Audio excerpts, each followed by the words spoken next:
Hello students, how are you? I hope you are doing well during this time and you are staying at your home to have a proper revision of each and every chapter. But student, whatever the contents delivered by your subject teacher and by me also, you have to watch the video again and again because proper revision is very necessary for getting your aim, getting the success in your life, right? So with this motto, I am your computer science teacher and I am here to give you the most important lecture based on formulas and function, which is the feature of Microsoft Excel. Okay students, so first of all, before starting this chapter, I am going to give you a warm welcome on my YouTube channel, and what are the things we have to cover in this video that are here mentioned on the whiteboard. The topics are cell range, second cell referencing, and third one is cell reference of another worksheet. Students, as you know that various kinds of features, various kinds of things are have in Microsoft Excel. Okay, but right now we are focusing on these three topics. You should be aware about that how we are going to select the range using keyboard or maybe the using from the mouse also. If you talk about the cell referencing will be how we are going to do the relative reference, how we are going to do the absolute reference, and how we are going to have a combination of both, that is mixed referencing. Okay, if you want to take the reference of another worksheet, how are you going to do that, right? How are you going to have the proper use of copy paste method in the cell referencing, right? These are the things are discussed here, so I request you to please don't skip any part of this video. You have to watch this video again and again, and every time you have to watch it carefully till you have had a proper revision. So इसी मोटो के साथ आप सभी से मैं request करूंगा कि please आप सभी लोग मेरे लैपटॉप पे आप चलेंगे और वहां पर एक एक टॉपिक को हम प्रैक्टिकली समझेंगे कि किस तरीके से सेल को सेलेक्ट करते हैं, किस तरीके से हम रेफरेंसिंग करते हैं, किस तरीके से हम अनदर वर्कशीट का रेफरेंस लेंगे। इन सभी को हम प्रैक्टिकली समझेंगे। So please come to my laptop.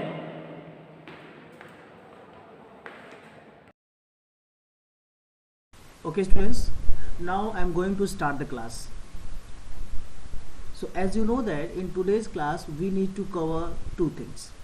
Number one, cell range and cell reference. Okay, so we'll try to cover out these two things, and during the watching of this video if you have any kind of query, please ask me, don't hesitate. Okay, let's start. So in today's video, first we are going to consider the first topic, that is cell ranges. Okay, so for defining it in a proper way, I am just going to take one Excel sheet, and in that Excel sheet we are able to understand in a easy way. Okay, so let's consider an Excel sheet which is already made for you, right? So this is on the desktop. I am just double click on that. Okay, now it's open. Okay, now it's open. So first of all, I have made three sheets for you. Okay, this is sheet number 2, this is the sheet number 2, this is the sheet number 3, and this is the sheet number 1, right? So in this we are going to take, and after making the sheet, we'll try to understand about how to select the cell range, right? So students, सबसे पहले अब हम ये समझते हैं कि cell range होता क्या है, सेल रेंज क्या होता है। ठीक है, आपको ये पता ही होगा कि जितने भी हमारे सेल्स हैं, सभी सेल्स का कोई ना कोई एड्रेस होता है। ठीक है, और सेल एड्रेस जो कि आपके कॉलम नेम और रो नंबर दोनों का कॉम्बिनेशन है। जैसे मान लीजिए मैंने इस सेल के अंदर मैंने इसे क्लिक कर दिया। क्लिक करने के बाद जब आप नेम बॉक्स में जाएंगे यहाँ पर, तो यहाँ पर देख रहे हैं F11 लिखा हुआ है। तो F क्या है? कॉलम का नाम। 11 क्या है? 2 का नंबर। तो F11 को जब मिलाया गया तो बन गया आपका cell address. Okay, now coming to the exact point that what will be the definition for cell range. So according to me, it is the group of contiguous cell. What is it? Is group of contiguous cell in which it forms a rectangle. It forms a rectangle which shows the selection area. Okay, so a range is a group of contiguous cell which forms the shape of rectangle. Okay, maybe the cell range is the group of 2 cells or maybe it is more than 2 cells. Okay, चलिए मैं आपको करके दिखाता हूँ। जैसे अभी मैंने यहाँ पे लिखा हुआ है, जैसे मान लेते हैं कि मैंने इस वाले सेल का एड्रेस देखा। इस वाले सेल का एड्रेस क्या है? D2। ओके, तो अगर मैं यहाँ पर D2 लिखता हूँ, अगर D2, ठीक है, ये हो गया स्टार्टिंग का नंबर। और अगर मैंने यहाँ लगाया कोलन, कोलन के बाद अब लास्ट वाले का एड्रेस है D7। ठीक है, लास्ट वाले का एड्रेस है D7। ठीक है, तो D2 से D7 ये आपका हो गया सेल रेंज। मतलब आपने सेल रेंज से ये बताने की कोशिश की कि यहाँ पर आपका जो सिलेक्शन एरिया होगा वो D2 से लेकर D7 तक होगा। ओके, चलिए अब इसी सेल रेंज का हम यूज़ करने वाले हैं। इसी सेल रेंज का हम क्या करेंगे? यूज़ करेंगे और हम ये देखने की कोशिश करेंगे कि किस तरीके से हम अपने सेल्स को, ठीक है, कलेक्शन ऑफ सेल्स को सेलेक्ट कर सकते हैं आप। ओके, चलिए देखते हैं। सबसे पहले क्या करिए आप, सपोज करिए आपको यहाँ से लेकर यहाँ तक, यानी D2 से लेकर D6 तक, सॉरी D7 तक आपको सेलेक्ट करना है। D2 से लेकर D7 तक कैसे सेलेक्ट करेंगे? सबसे पहले ध्यान दीजिए, ये जो आप देख रहे हैं, आप जहाँ पर मैंने क्लिक कर रखा डेटा, जहाँ देखिए अगर मैंने यहाँ क्लिक किया हुआ है इसका मतलब इसके अंदर अभी डेटा नहीं है और ब्लैक कलर की बाउंड्री आपको दिख रही होगी। ओके, लेकिन जब हम टेबल के अंदर, जो टेबल ऑलरेडी मेड है उसके अंदर हम जब क्लिक करते हैं तो देखिए जो रेक्टेंगल आपका बना हुआ वो थोड़ा सा डिफरेंट तरीके का बना हुआ है। ठीक है, चलिए अब इसमें कुछ इम्पॉर्टेंट बातें हैं जो आपको समझनी बहुत ज़रूरी है। जिसमें से पहली बात है कि जब आप सेल की बाउंड्री पर जाएंगे, आप सेल की बाउंड्री पर, तो आपको मिलेगा 4 हेडेड एरो मिलेगा। इसका मतलब ये हुआ कि आप यहाँ पर माउस पॉइंटर की हेल्प से इसको आप कहीं भी ड्रैग कर सकते हैं, सेल और सेल कंटेंट दोनों ही। जैसे देखिए मैंने इसमें माउस का बटन मैंने प्रेस किया हुआ है और मैंने देखिए यहाँ पे ला करके छोड़ दिया, देखिए ये डेटा यहाँ से मूव हो गया। ठीक है, तो ये हुआ आपका 4 हेडेड एरो का मतलब। ठीक है, अब मैंने Ctrl+Z मैंने प्रेस कर दिया है। अच्छा, इसके बाद अगर इन बाउंड्री के अलावा अगर आप ये जो ब्लैंक एरिया जहाँ पे नंबर लिखा है आप तो वहाँ ले जाएंगे, ये देखिए प्लस आपका बना हुआ है।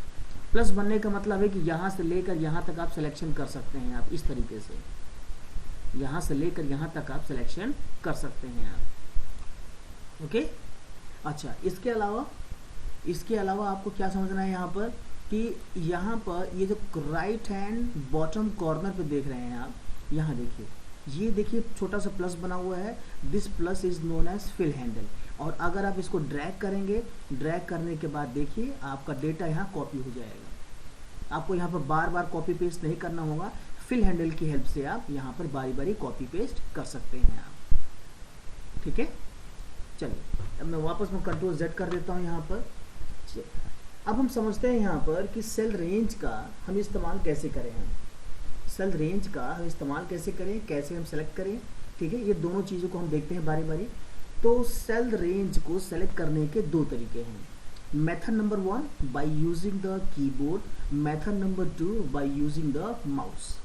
ओके, पहले हम देखते हैं कीबोर्ड की हेल्प से कैसे करेंगे हम। अभी मैं इस समय मैं माउस की हेल्प से कहीं भी एक जगह में क्लिक कर देता हूँ। ठीक है, जैसे मैंने यहाँ क्लिक कर दिया। अब इसके बाद अब मैं क्या करूँगा यहाँ पर कि शिफ्ट की को प्रेस करूँगा, क्योंकि मुझे कॉन्टिन्यूअस सेल को सेलेक्ट करना है। I need to select the continuous cell, so I will press the shift key. Okay, अब मैं क्या करूँगा यहाँ से शिफ्ट की को प्रेस करने के बाद अब मैं डाउन एरो की का यूज़ करूँगा इस तरीके से, ऐसे बारी बारी जितना आपको सिलेक्शन चाहिए। देखिए अब आपने ये जो सिलेक्शन किया है ये सेल रेंज के लिए किया है, ठीक है। अगर यहाँ पर आपको एक चीज़ और आपको ध्यान देना है कि अगर आप अपने सिलेक्शन को एक्सटेंड करना चाहते हैं आप, ठीक है, अपने सिलेक्शन को बढ़ाना चाहते हैं आप, तो F8 प्रेस करिए आप, F8, ठीक है। मैंने F8 प्रेस कर दिया है,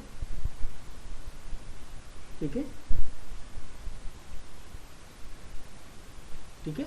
चलिए, तो ये जो मैंने आपको बताया है कि यहाँ मेनली आपको मेथड नंबर 1 में केवल आपको कीबोर्ड की ही हेल्प लेनी है आपको, ठीक है। शिफ्ट की का यूज़ करिए और उसके बाद डाउन एरो की, क्लियर। चलिए, आप यहाँ पर मतलब आपने ये सीखा कि शिफ्ट एरो की, शिफ्ट और प्लस एरो की, इन दोनों का इस्तेमाल करके आप सिलेक्शन कर सकते हैं आप, ठीक है। चलिए, अब हम देखते हैं यहाँ पर कि किस तरीके से हम अपने और भी डेटा को सेलेक्ट कर सकते हैं हम, ठीक है।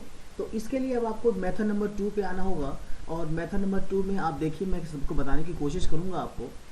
First of all, click at any of the place inside the table. Suppose I have clicked on this the cell B2. Now go to the mid of the cell, okay. Pointer will change into the plus. Now you can drag to the desired place and in a contiguous manner. Clear. Continuous means continuous, कि आप लगातार कई सारे sales को select करना चाहते हैं। जैसे आपने C1 को सेलेक्ट किया, C2, C3, C4 like this, इस तरह से आपने सेलेक्ट किया आपने, ओके। चलिए, अब हम बात करते हैं कि किस तरीके से सेल रेंज को हमें यूज़ करना है, करना है, ठीक है। इसको समझाने के लिए मैं आपको यहाँ बताने जा रहा हूँ, यहाँ पर एक फॉर्मूला यूज़ करूँगा, उस फॉर्मूले की हेल्प से आपको सिखाने की कोशिश करूँगा मैं। जैसे मुझे यहाँ क्या करना है, सम करना है, तो सबसे पहले इक्वल टू मैंने प्रेस किया।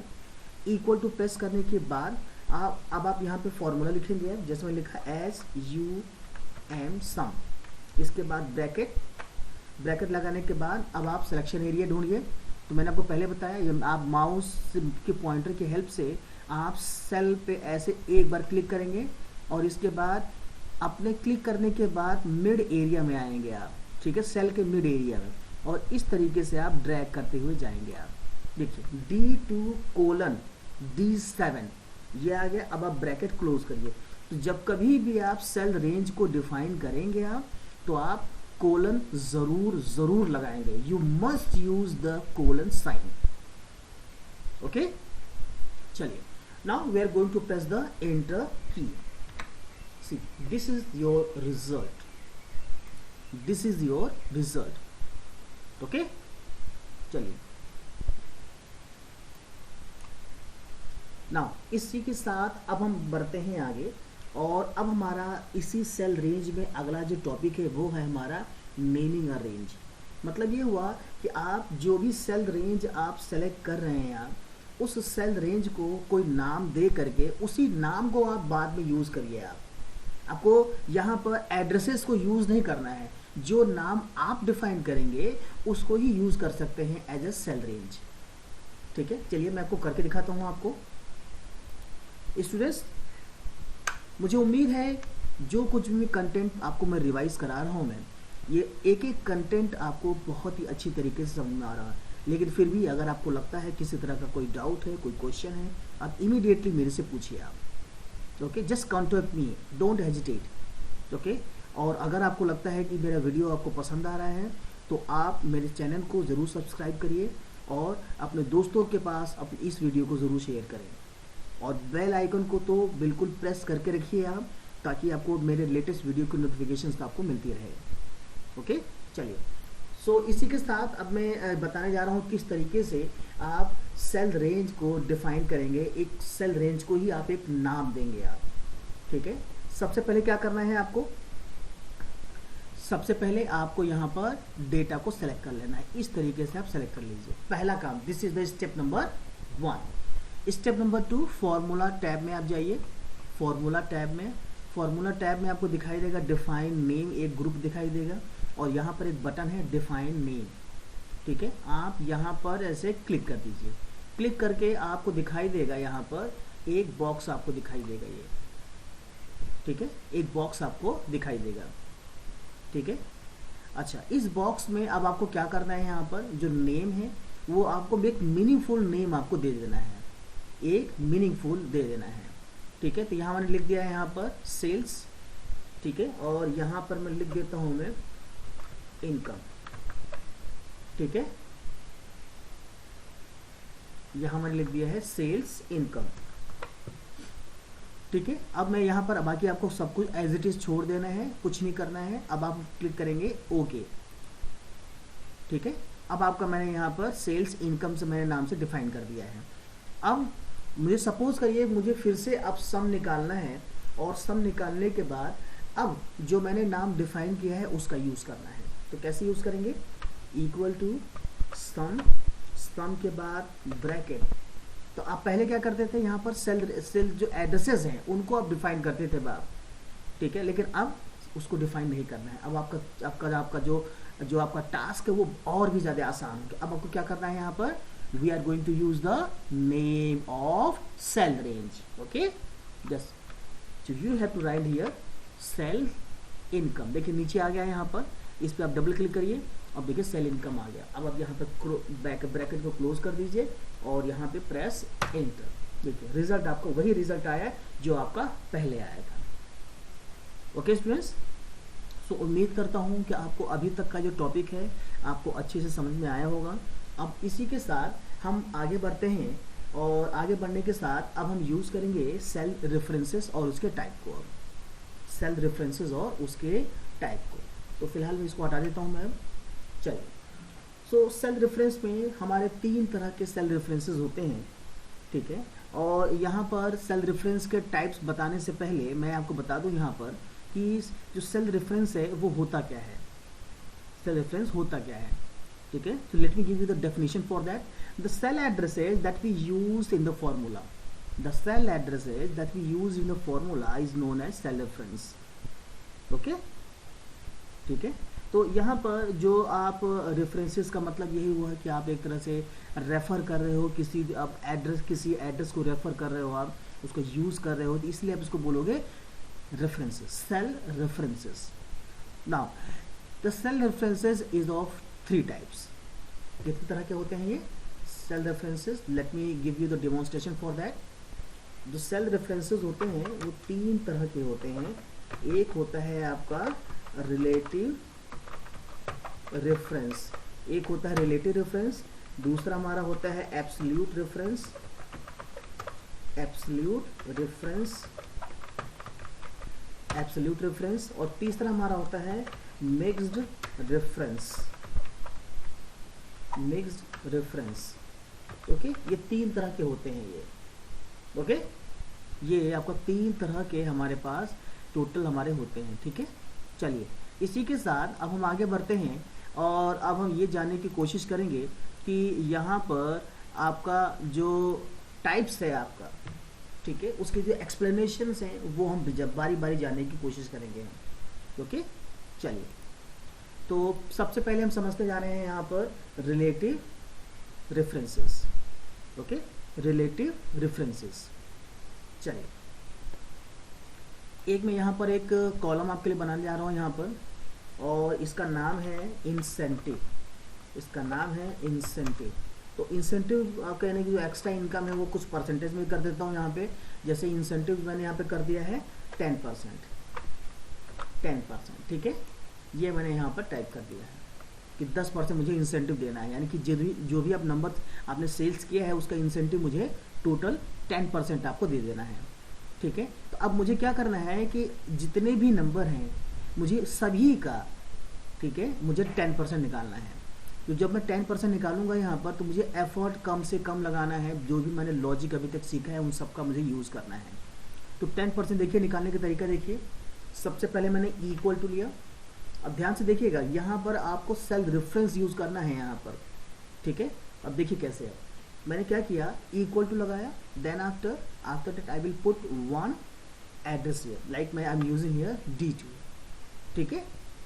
जैसे यहाँ पे 1,25,000 है, ठीक है, अक्टूबर मंथ की है, तो यहाँ पे मैंने किया। अब मैंने इनटू लगाया, इनटू के बाद यहाँ लिखा मैंने 10%, इस तरीके से D2 इंटू 10%। अब मैं इंटर प्रेस करूँगा, देखिए 10% आपका आ गया। ये 10% आने के बाद 10% आने के बाद अब आपको ये समझना है कि रिलेटिव सेल रेफरेंस कैसे यूज़ करना है। बहुत ही आसान है। अगर यहाँ पर देख रहे हैं कि यहाँ D2 मैंने यूज़ किया हुआ है, अब मैं नेक्स्ट टाइम अगर मुझे फॉर्मूला टाइप करना पड़े तो ये तो जाहिर सी बात है कि एफर्ट आपने ज़्यादा लगा दिया है। यहाँ पर मैं चाहता हूँ एफर्ट कम से कम लगे, तो मैंने रिलेटिव सेल रेफरेंसिंग की हेल्प से मैंने अब क्या किया, इसको कॉपी पेस्ट कर दिया। किस तरीके से? फिल हैंडल का यूज़ किया। अब मैंने क्या यूज़ किया? फिल हैंडल का। किस तरीके से? ये देखिए, ये रहा मेरा फिल हैंडल, कॉर्नर पे right hand bottom corner. Now I will just use it. I have pressed the left mouse button. Now drag like this. Now release the mouse. See. Now you can change here. See. यहाँ पे D2 था, D3 हो गया, D4 हो गया, D5, D6, D7. आपको समझ में आ गया होगा कि यहाँ पर D2 आपका पहले था और D2 से लेकर D3, D4 ये अपने आप चेंज हुआ है केवल फिल हैंडल का यूज़ करने से। और आपको यहाँ पर आपको दिख रहा होगा फॉर्मूला, आपको यहाँ पर मैंने एक में यूज़ किया है, बाकी किसी में फॉर्मूला यूज़ नहीं किया। और यहाँ पर बस कॉपी करने से ही आपको कॉपी पेस्ट करने से ही आपका यहाँ पर देखिए काम आसान हो गया। ठीक है, तो आपको याद क्या करना है यहाँ पर? याद ये करना है कि जब आप कॉपी करेंगे या मूव करेंगे, ठीक है, अपने फॉर्मूला को अदर सेल्स में, ठीक है, तो दूसरे सेल्स का वो रेफरेंस ऑटोमेटिकली ले लेगा और आपका सेल एड्रेस चेंज हो जाएगा। दूसरे सेल का जो रेफरेंस वो ले लेगा और सेल एड्रेसेस चेंज हो जाएंगे। ठीक है, चलिए, तो ये तो था आपका रिलेटिव सेल रेफरेंस। अब हम बात करते हैं यहाँ पर एब्सोल्यूट रेफरेंस की बात करेंगे। हम एब्सोल्यूट रेफरेंस की बात करेंगे। एब्सोल्यूट रेफरेंस की बात करने के लिए अब मुझे आप ये समझाना है कि कहीं कहीं मुझे अगर 10% निकालना होता है, ठीक है, सभी का, तो 10% निकालने के लिए, और मुझे सबका तो मैंने 10% देखिए निकाल दिया है यहाँ पर, ठीक है, सबका मैंने 10% निकाला है। और अब मुझे ये समझना है कि कभी मुझे अगर किसी का 10 निकालना है या फिर किसी और कंडीशन में आपको 10% निकालना है तो हम कैसे निकालेंगे? वो जो कोई और कंडीशन है वो मुझे एब्सोल्यूट के हिसाब से समझना है। ठीक है, तो पहले मैं आपको डेफिनेशन बता दूँ, फिर हम आगे बढ़ते हैं। ओके ओके स्टूडेंट्स, सो अब एब्सोल्यूट रेफरेंस में हम 10% किस तरीके से निकालेंगे, देखिए चलिए समझते हैं हम। देखिए ये मैंने सारा हटा दिया है, ठीक है, और यहाँ पर इसको भी, इस वर्ड को मैं हटा देता हूँ। ये मैं इस सेल में केवल मैं 10% लिखा है, ठीक है, इस सेल में मैंने केवल 10% लिखा है। चलिए अब मैं 10% निकाल के दिखाता हूँ इस तरीके से। इक्वल टू के बाद D2 इंटू के बाद अब मैं क्या करूँगा? अभी तक तो मैंने 10% यूज़ किया था, लेकिन अब मैं 10% मुझे नहीं निकला है। मुझे क्या करना है? अब मुझे केवल एड्रेसेस का ही यूज़ करना है। मुझे केवल एड्रेसेस का ही यूज़ करना है, तो मैं क्या करूँगा? इसका यूज़ करूँगा, E1। ओके, अब मैं एंटर प्रेस करूँगा। यहाँ पर देखिए आपका यहाँ पर 10% आ गया। 10% आने के बाद अब अगर मैं पुराने वाले लॉजिक पे जाता हूँ जिसमें कि मैंने रिलेटिव सेल रेफरेंस का मैंने यूज़ किया था, तो उसके लिए क्या करना होगा यहाँ पर कि आपको फिर से ड्रैग करना होगा। ये रहा, और फिल हैंडल की हेल्प से हम ड्रैग करेंगे। हम ये रहा फिल हैंडल, अब मैं ड्रैग करता हूँ, देखते हैं क्या रिजल्ट आता है। स्टूडेंट्स क्या आप बता सकते हैं कि क्या रिजल्ट आएगा? चलिए आप अपने यूट्यूब कमेंट का यूज़ करिए, मुझे बताइए आप। देखिए स्टूडेंट्स, आपका जो रिज़ल्ट है कुछ अननोन रिजल्ट्स आ रहे हैं आपके लिए, कुछ अननोन रिजल्ट्स आ रहे हैं। देखिए इसको देखिए, यहाँ इन्होंने D3 का यूज़ किया, E2 को यूज़ किया। E2 मतलब ये वाला एड्रेस, ये E2 को यूज़ कर ले, जबकि मैंने ऐसे डिफाइन है, मुझे तो 10% से मुझे मतलब था, मुझे तो मुझे हर सेल में 10% ही चाहिए हर नंबर का, लेकिन यहाँ तो कुछ और ही है। ठीक है, यानी कि हमारा जो रिज़ल्ट है वो गलत आया है। अब हम चाहते हैं कि हमें सही रिज़ल्ट मिले, तो मैं चाहता हूँ कि 10% का जो एड्रेस है, 10% का जो एड्रेस है वो कहीं भी चेंज ना हो, वो कहीं भी चेंज ना हो। तो इसके लिए हम क्या करेंगे?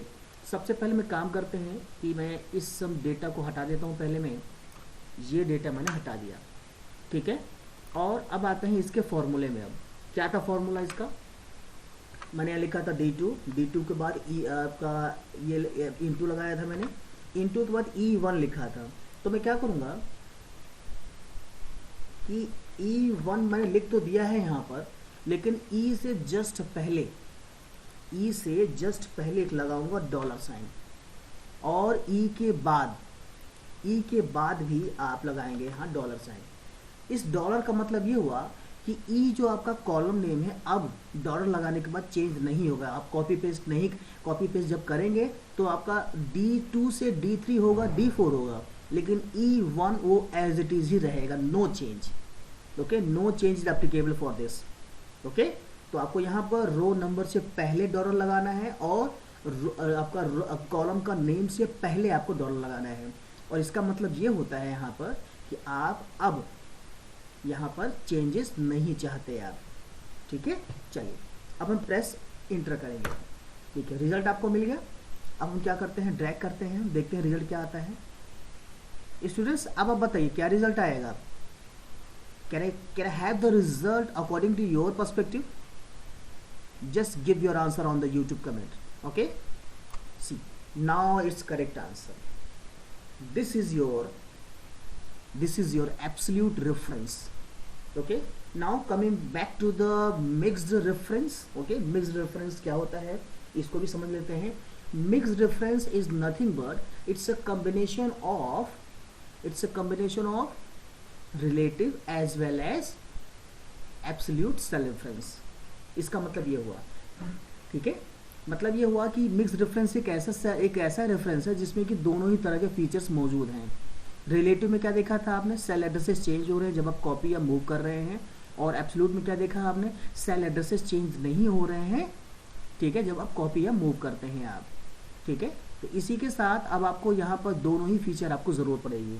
तो इसके लिए क्या करेंगे हम, आपने अभी जो अपने एब्सोल्यूट रेफरेंस को देखा उसको अगर हम ध्यान से समझें कि D2 से जो हमारा एड्रेस है, ये जो एड्रेस हमारा है D2, ये जो D2 एड्रेस है, ये जब मैंने इसको कॉपी पेस्ट किया तो D3 हुआ, क्योंकि मुझे अगले सेल के कंटेंट की ज़रूरत है, इसलिए मुझे इसको चेंज करने की ज़रूरत नहीं है, ये बात चेंज होना चाहिए. ठीक है, और जो 10% है उसको मैंने फिक्स कर दिया डॉलर की हेल्प से. देखा जाए इससे पूरी फॉर्मूले में आपका यहाँ पर मिक्स्ड रेफरेंस ही यूज़ हो रहा है. और अगर आप केवल इसके हिसाब से सोचते हैं, डॉलर के हिसाब से, जो आपने सेल एड्रेस को आपने डॉलर के साथ फिक्स कर दिया है आपने, उसके हिसाब से ये मिक्स्ड रेफरेंस नहीं है, ये आपका क्या है, एब्सोल्यूट रेफरेंस है. ठीक है, तो फॉर्मूले में आपने अगर देखा जाए कि अगर दोनों चीज़ें आपकी यहाँ पर हम यूज़ हो रही हैं, जिसमें कि आपका रिलेटिव सेल रेफरेंस है और एब्सोल्यूट सेल रेफरेंस है, तब तो वो मिक्स्ड रेफरेंस कहलाएगा. और अदरवाइज आप इसको कंसीडर कर सकते हैं आप एब्सोल्यूट रेफरेंस की हेल्प से. ठीक है, चलिए, तो ये रहा आपका आज का टोटल डिस्क्रिप्शन. ठीक है, जिसमें कि आपने ये समझने की कोशिश की है आपने कि किस तरीके से हमने यहाँ पर एड्रेसेस को यूज़ किया है, एज अ सेल रेंज कैसे यूज़ किया, सेल रेफरेंस कैसे यूज़ किया. ठीक है, अब हम आगे बढ़ते हैं. Okay students, so our next topic is how to use the cell reference of another worksheet. किस तरीके से हम एक सेल रेफरेंस का यूज़ करेंगे किसी और वर्कशीट में. ठीक है, कैसे यूज़ करेंगे इसको मैं समझाने जा रहा हूँ आपको.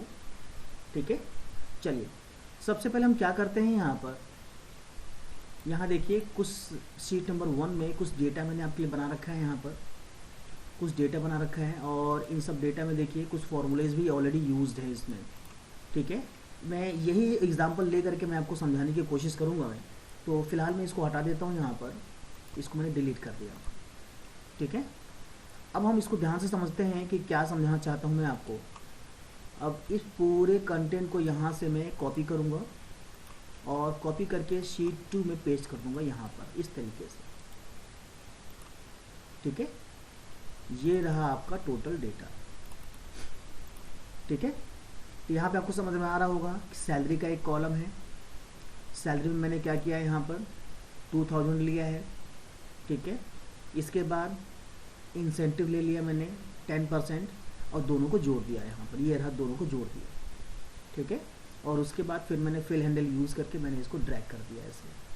ठीक है, चलिए, तो मुझे क्या समझना है यहाँ पर, मुझे ये समझना है कि किस तरीके से आप इसका रेफरेंस ले सकते हैं.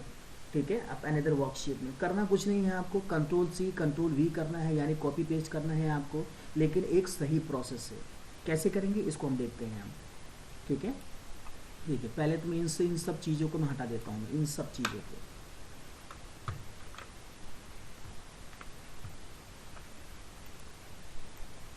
ये सब चीज़ें मैं हटा रहा हूँ यहाँ पर, ठीक है। चलिए स्टार्ट करते हैं हम लोग अब।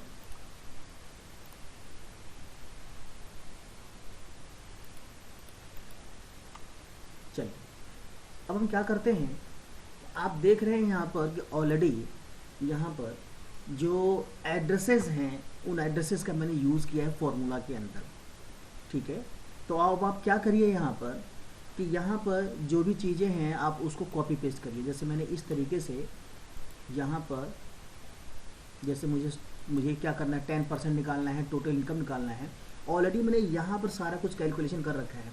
अब मुझे ये देखना है क्या यह ऑटोमेटिकली बाकी सब एड्रेसेस को कंसीडर करके या कैलकुलेट करके दिखाएगा या नहीं दिखाएगा। ओके, तो यही होता है कि यहाँ पर आप किसी और वर्कशीट में आप उसी वर्कशीट का रेफरेंस ले रहे हैं ताकि आपको यहाँ पर उस चीज़ का कैलकुलेशन वर्क आपको मिल जाए, ठीक है। चलिए अभी हम इस समय शीट 2 में हैं और शीट 3 में अब हम इस डेटा को पेस्ट करेंगे हम, ठीक है। इस तरीके से यहाँ पर ये जगह है, मैं राइट क्लिक करूँगा, पेस्ट करूँगा। अब देखिए यहाँ पर आपको 10% पहले से ही मिल गया। जो एड्रेसेस यहाँ देखिए, यहाँ पर जो एड्रेसेस यूज़ हुए हैं आपका यूज़ हुआ है, ठीक है। यहाँ देखिए E2 10%, ठीक है, यानी F कॉलम का यूज़ हुआ है इस तरीके से। यहाँ पे देखते हैं हम, यहाँ पर देखिए मैंने F में पेस्ट किया हुआ है यहाँ पर, ठीक है। तो देखिए 10% आपको पहले से मिल गया है यहाँ पर, ठीक है। चलिए तो मैं क्या करता हूँ यहाँ पर कि इसको और भी अच्छे से एक्सप्लेन करने के लिए मैं यहाँ पर इसको और भी थोड़ा सा इलेबोरेट कर देता हूँ मैं, ठीक है। किस तरीके से देखिए आप, जैसे मुझे यहाँ पर 10% निकालना है तो मैंने क्या किया, यहाँ पर इक्वल टू किया।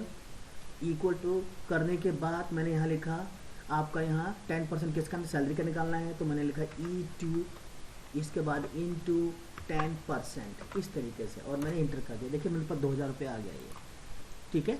अब मैं क्या करता हूँ, मैं इन सभी डेटा को हटा देता हूँ, सब हटा देता हूँ ये सब। अब मैं क्या करूँगा, जस्ट इसी डेटा को यहाँ पर इतने को ही, ठीक है। देखिए भाई शीट दूसरी है, दूसरे शीट का मैं रेफरेंस ले रहा हूँ, यहाँ से मैं यहाँ कॉपी करूँगा और कॉपी करने के बाद यहाँ पर पेस्ट कर दूँगा। अब देखिए जो भी एड्रेसेस हैं अपने आप, यानी कि ये 2000 अपने आप नहीं आ रहा है, ये 2000 कब आ रहा है, कैलकुलेशन के बाद आ रहा है। न्यू वर्कशीट में है, न्यू डेटा है इसके लिए, तभी ये कैलकुलेट करके दे रहा है, ठीक है। तो इसी को हम बोलते हैं यहाँ पर हम कि हम एक सेल रेफरेंस हम यूज़ कर रहे हैं अनदर वर्कशीट का। इसी को हम एक और तरीके से कर सकते हैं, इसको हम एक और तरीके से भी कर सकते हैं। देखिए कैसे करेंगे, इसको कैसे करेंगे, देखिए आप, मुझे क्या करना है, शीट 3 में काम करना है अब, और शीट 3 में काम करते हुए मुझे शीट 2 में जो भी कुछ मैंने यूज़ किया हुआ उसका मुझे यूज़ करना है। तो मैं शीट 3 में हूँ इस समय और मैंने इक्वल टू प्रेस किया। इक्वल टू में प्रेस करने के बाद मुझे क्या चाहिए था कि मुझे 10% निकालना था। तो E2 कहाँ पर है इस समय बताइए, E2 कहाँ पर है, E2 आपका है इस समय, मुझे शीट 2 का यूज़ करना है, ठीक है। एक बार वेरीफाई कर लीजिए, एक बार आप वेरीफाई कर लीजिए, यहाँ देखिए। और मैंने क्या किया, यहाँ पर ऐसे E2 पे क्लिक कर दिया, ठीक है। E2 पे क्लिक करने के बाद अब देखिए यहाँ पर अपने आप यहाँ पर लिखा हुआ आ गया है शीट 3 एक्सक्लेमेटरी साइन E2। अब आपको इस तरह से मेंशन करना है, ओके। बस इंटरप्रेस करिए आप, देखिए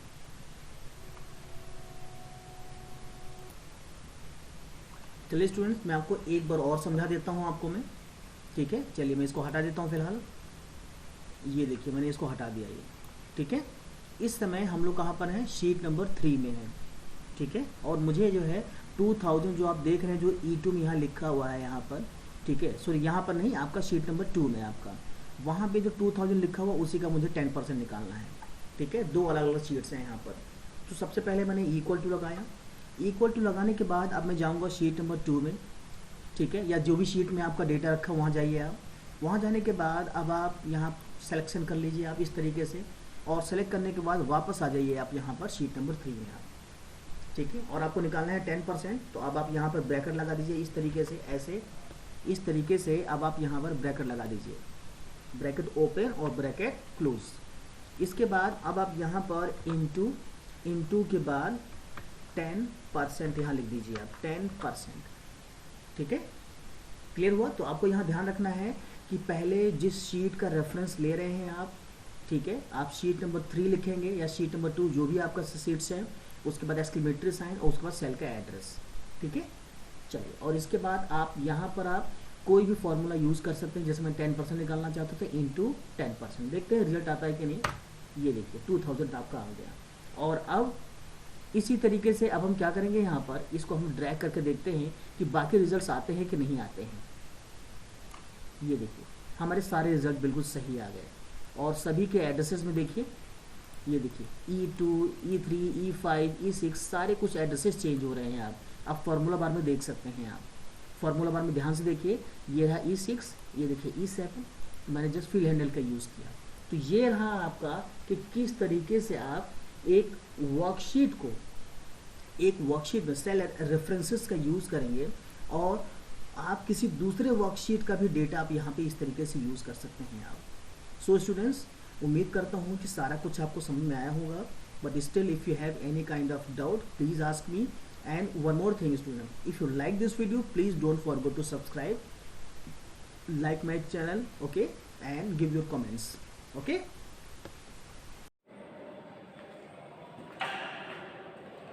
Okay students, so I hope you have understand each and everything what is delivered in this video, okay. But students, if you have any kind of query, any kind of problem, just ask me.